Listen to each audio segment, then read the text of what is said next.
The iPhone 17 is finally here. Yes, we can cheer. The inner Apple geek in me is very happy, but also the more logical part of me kind of looks at this and thinks, this year's lineup is really weird.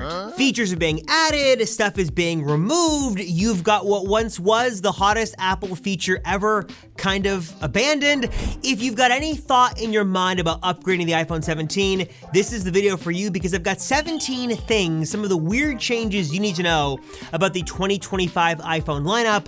On one hand, might actually justify you buying one of these phones, but on the other hand, these might be 17 reasons why this is not the year to upgrade. Let me tell you what you need to know, and also give a big thanks to my friends at ESR for sponsoring this video.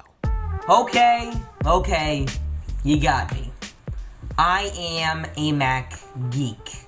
Okay, let me start first by admitting something that I just have to get out there. I am a mega Apple fanboy. I still have a box of, well, actually, let me show you. I still have a box of all my different Apple boxes. Like, why do I even keep these? When would I need an old iPhone box or an iPad box, or I think there's probably some goodies in here.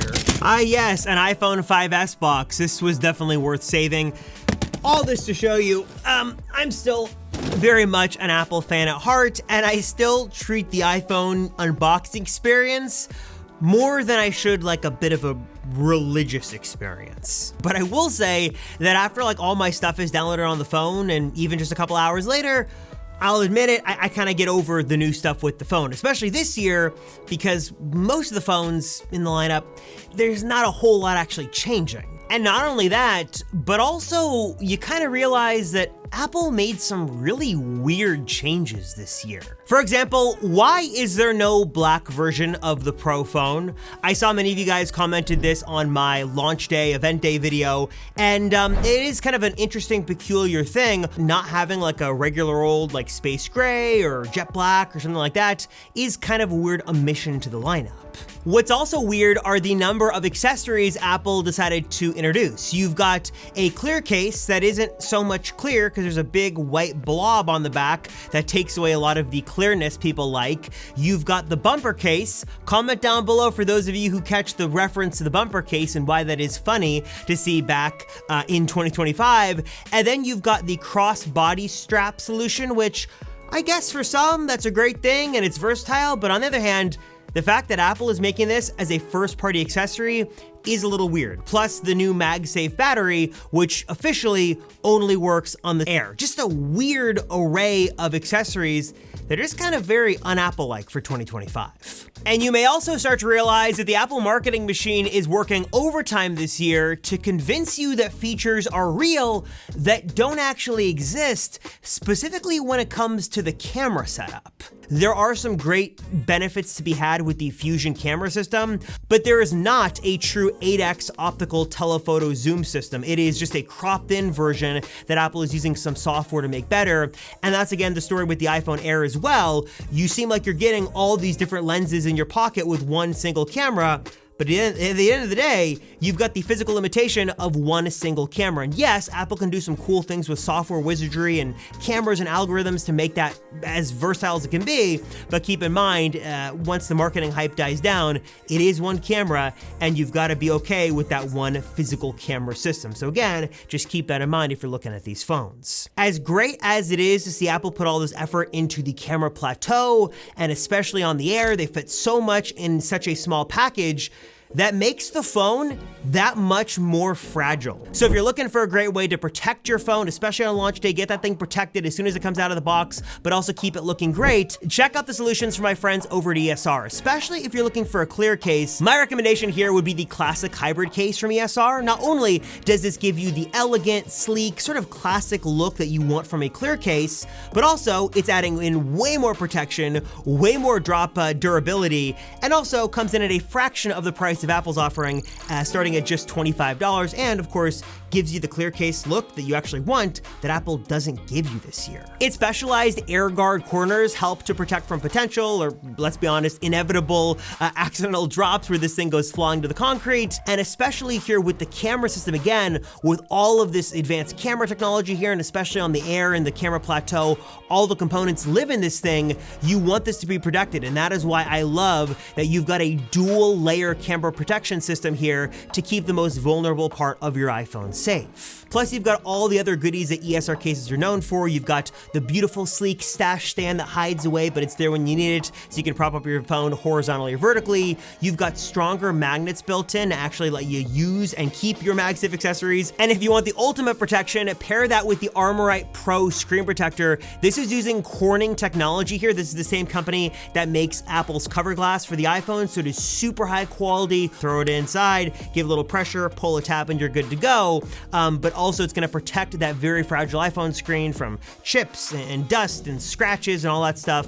Simply put, ESR has got a number of great iPhone 17 accessories, no matter which phone you decide to pick up. If you wanna learn more, check it out for yourself today and give your new iPhone a much needed upgrade. Check out what ESR has got to offer at the link right down below. But look, I don't want to make this all a complaining rant video. I do want to give credit to where credit is due, and there are some things here that are nice to see on the 17 series. For example, the iPhone Air, love it or hate it, at least it shows that Apple isn't afraid to at least try something new. Also, this is definitely showing us that Apple wants to control as much of their own silicon as possible, not just the A series chip, but also you've got the C1X modem, you've got the N series chip handling Wi-Fi and Bluetooth.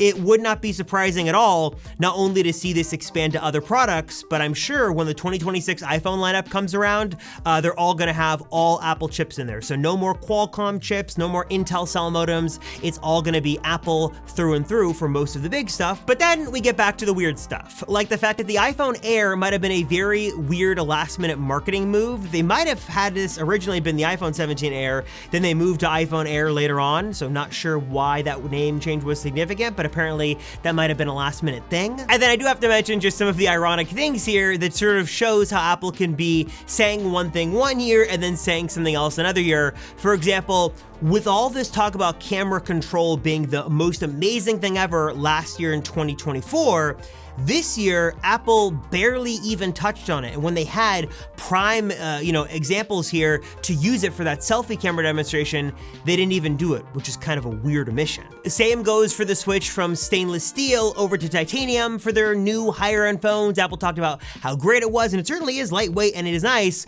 but now they're going back to the drawing boards with good old Johnny Ive approved aluminum and saying why that now is a superior sort of material for them to use on their phones. And again, I mean, we can kind of joke about this and there are legitimate reasons for this, but it is kind of funny. Apple, the marketing master machine here, is very much sort of two-faced when they want to be. And I think that's another thing I saw some discussion on with the 17 series as a whole, a little bit of Apple's ego showing through. And again, on one hand, their ego can produce some really great things and show us some really cool innovative things. For example, the square selfie camera sensor on the 17 series, and I guess the iPhone Air as a part of that series, is a very cool new addition that should be a nice quality of life improvement for everybody who uses it. On the other hand though, with all of that controversy around the iPhone 6 and the whole Bengate thing, there was a clip making the rounds a couple of days ago where Apple's marketing team kind of was a little abrasive and a little uppity with the fact that anyone dare suggest the iPhone Air could be bent. Done the butt test. Did you catch? I knew that was not going to happen. It's okay. It's durable. Try to bend it. You know what? Why not? Go on. It's on me. Oh my gosh. Don't hurt yourself. So people can do this in Apple stores too? Wow. Or just Oh, us? yeah. Well, Mark, you're probably stronger than Lance. Look, I guess, that's better than a butt test. That's something. Yeah, I'm trying both ways. That's something. If you want the most expensive iPhone you can buy in 2025, the 2 terabyte storage capacity that is only available on the Pro Max. If you go with a regular Pro, you're not gonna get that option. Also, there was a lot of talk about Apple giving us more of a nano texture anti-reflective offering.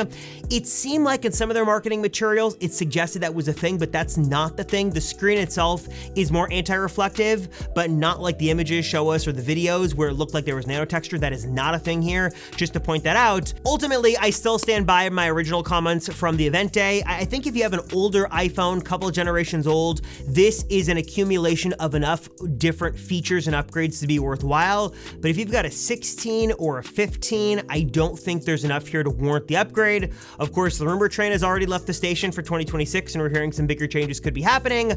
But those are some of just the weird observations with the iPhone 17 I've had over the last couple of days and what I've kind of experienced with my first couple hours with this. But please drop a comment down below and let me know your thoughts. If you got a phone, let me know what you think, and I'll have more in-depth observations and more in-depth testing coming soon as I get more time to spend with the phone. But so far, just a lot of weird stuff going on with the 17 series. Some good, some bad, hopefully more good stuff happening soon. I don't know. Anyways, let me know, guys, your thoughts on the phones. Let me know if you got something. Drop a comment down below. Let me know. Appreciate you guys. Thanks for watching. I'm Robert Rosenfeld, and I'll see ya in the next one.